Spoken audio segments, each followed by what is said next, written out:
ลงซ่าตกไปไกลได้หลายๆขอที่นั่งแอดเทวดาขวัญใจมหาชนจงโชคดี3 2 1ไป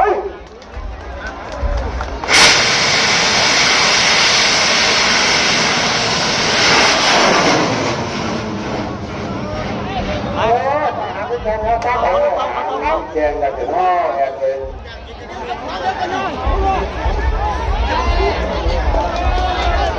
อะไรสวยหางแกงมืดบ้าน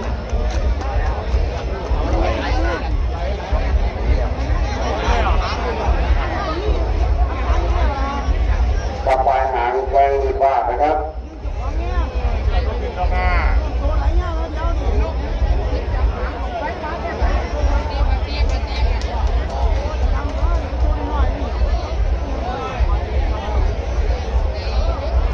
อย่าเพิ่งมาที่ผลมา